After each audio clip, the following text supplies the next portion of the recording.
Welcome to week 8. The schedule is confusing, but the mission is the same win the week. We are breaking down exactly how to handle this week's floating NBA Cup schedule, giving you the priority waiver wire ads, some buy low targets, and shining a light on Atlanta's newest star. Once you're done here, hit the shorts for our NBA news updates. If you're looking at the fantasy schedule for week 8 and feel confused, you are not alone. This is the week that has a floating schedule, and it's an absolute trap if you're not paying attention. Here's exactly how it works. Monday through Friday is locked. Those games are set in stone. The chaos happens on the weekend. We have 4 NBA Cup matchups on Tuesday and Wednesday. Heat versus Magic, Knicks versus Raptors, Spurs versus Lakers, and Suns versus Thunder. The weekend schedule for these 8 teams depends entirely on who wins those games on Tuesdays and Wednesdays. The winner advances in the next round on Saturday. The losers will play a makeup game, likely on Sunday or pushed out to Monday. Here is your reminder.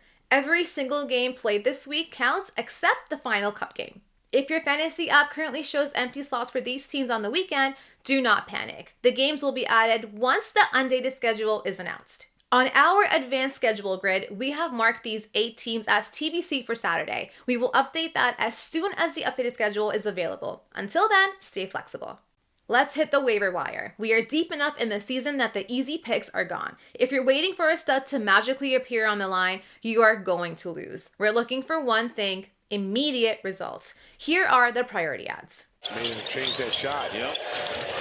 White another one. Stop asking questions and just make the ad. J-Huff has blocked 2 or more shots in 9 straight games. Over the last 2 weeks, he's averaging 3.3 blocks a night. That is top 40 value sitting on the wire in 75% of Yahoo leagues. We told you this last week. Do not let him sit there another day. Gives to Duncan Robinson. Duncan with a drive. Dishes to Ron Holland. Gets up to the basket. It has never been a question of talent, it's a question of knees. We know the risk. He hasn't played 35 games in a season since 2021, and he isn't likely to play a back-to-back again. But when he is on the floor, he produces. He's played 5 games in the past 2 weeks, averaging 3.4 blocks. So you stream him for the ceiling and you drop him when he sits. Trees, he gets it to Tyson. Tyson gets it back and lays it in. We gave you the playbook on Tyson last week. If he starts, you add. It's that simple. He has started 5 straight games and is averaging 19 points, 8 boards, and nearly 3 threes on 57% shooting. As long as his name is in the starting lineup, he needs to be in yours. Against Houston, but Dallas does there. Ryan Nembhard, a corner three-pointer. It's in there. Jason Kidd is playing point guard roulette. First it was D'Lo, then Brandon Williams, and now the wheel has landed on Ryan Nembhard.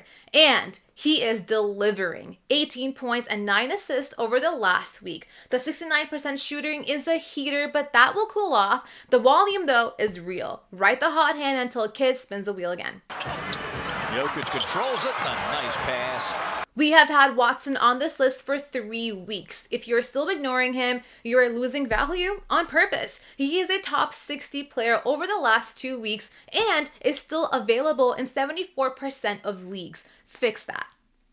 Now Marshall on the attack. Little runner inside. Najee Marshall is the ultimate grinder. He has found a path to 28 minutes a night for 2 straight seasons. He isn't great, but he is effective, returning top 80 value recently behind 14 points per game on 59% shooting. He is a short-term ad who won't hurt you anywhere. The afternoon. Walsh fakes out Timmy and takes it strong.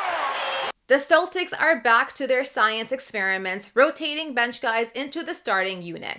Right now, it's Jordan Walsh's turn, and he's returned top 80 value. Be warned, Boston only plays once this week on a Thursday. It's a tough ad, but if you have a streaming spot open midweek, he is a viable dart throw. Rebound Spencer. Grizzlies just their 4th offensive rebound of the game. Spencer for 3. Cam Spencer is on a heater. He has hit double-digit points in 8 of his last 9 games, but the real story here is the efficiency. Over the last 2 weeks, he's shooting 62% from the field and 100% from the line while handing out 5 assists. Efficiency and assists are the hard stats to find on the waiver wire, and Spencer is currently giving you both until Morant returns. Young in trouble. He loses the ball. This is Monk. He'd get back defensively. Monk attacks. Malik Monk is doing what he does best, capitalizing on chaos. With Dennis Schroeder out, Monk is averaging 16 points, 5 assists, and 1.3 steals. We know who he is, a top 80 producer when the minutes are there. The door is open, so walk right through it. Towns drives, shot blocked by Kalkbrenner. The rookie slump is officially over for now. Kalkbrenner is doing exactly what you drafted him for. 2.3 blocks per game over the last week with 7 rebounds and 77% shooting. If he was dropped in your league, pick him up. Forecourt for Milwaukee. Kuzma calls for it and fires it. With Giannis out for a few more weeks, Kyle Kuzma becomes interesting. The data shows he plays 5 more minutes per game when Giannis sits. He is going to be streaky and he will frustrate you, but the volume increase is undeniable. Keep your expectations low, but the opportunity is high. Straight games under double figures.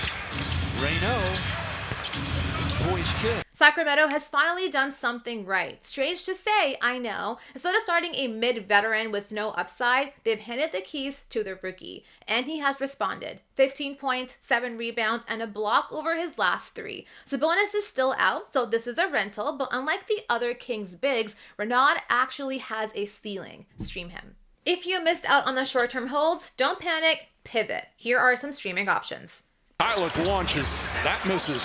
Filipowski on the foul. With Walker Kessler out, the Jazz center spot has turned into a frustrating timeshare between Yusuf Nurkic and Kyle Filipowski. The ceiling here is low, but if you need points, Filipowski is the play. He has scored double figures in 6 of his last 8 games. It's not pretty, but it's serviceable. George. Bounce pass to Bagley. If Sarr is back next game, ignore this name completely. But if he misses more time, Marvin Bagley is a viable stream. In the 4 games Sarr missed last week, Bagley averaged 12 points, 6 boards, and 1.5 blocks on 54% shooting. Now let's target specific needs. If you are chasing a single category to win your week, these are your guys. Need assists and steals? TJ McConnell. He has averaged 5.1 assists and 1.7 steals over the past week. He doesn't need 30 minutes to fill the box score. Need points? Jalen Wells is on a heater. He's averaging 17 points on 68% shooting over the past week. Ride the hot hand until the efficiency regresses. Need a safe floor? Keldon Johnson has given you steady 14 points and 6 rebounds over the past week. Need blocks? Isaiah Stewart is averaging 2 blocks per game so far this season. He is a 1 category specialist, but he's elite at it. Need assist? Vince Williams Jr. is handing out 6 assists per game with 1.3 steals. Stream him while Morant is still out. Mikal Bridges is currently ranked inside the top 25, and on paper, it looks legitimate. The motion-heavy offense is working, he's getting shots in rhythm, and the ball is moving through his hands, leading to more assists. Shot clock at 5. Black. Anunoby takes it away right out of his hands. Here comes Kolek. Finds Bridges. Bridges layup. It's good. But here is the trap. Look at the defensive stats. He's doubled his steals and blocks from last season while playing fewer minutes. Is this sustainable? When you factor in the return of OG Anunoby, the math changes. New York is still figuring out the split between Bridges, OG, and Hart. If you can find someone who pays for top 25 value, you move him. If not, holding is fine. Draws 2. Kicks it out. Yegor to the corner. Porter. You bet. Michael Porter Jr. has been a top 20 player for the last month, but let's be honest about why. Cam Thomas has not played. With Thomas out, MPJ is averaging 28 points and 7 rebounds on 51% shooting. But look at the splits. In games with Thomas, his scoring dropped to 22 points on 47% shooting. The clock is ticking. You have a 2-week window before Cam Thomas hits his injury reevaluation date.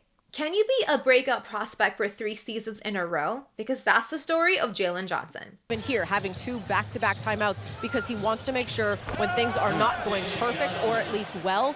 We first saw the flash in 2023, then came the leap to top 50 value, then top 25, and now, in year 5, he's currently returning top 10 value. The question has never been talent, it's always been about availability. He has played more than 56 games just once in his 5-year career. It's the only red flag on an otherwise perfect fantasy resume. But you have to look at the context of this season. In the 18 games he has played without Trae Young, Jalen has gone nuclear. 24 points, 11 rebounds, 9 assists, and 1.6 steals. Those aren't just good numbers. That is a fantasy cheat code. We are past the debate. Atlanta is officially Jalen Johnson's team. The only thing that can stop him now is the injury report.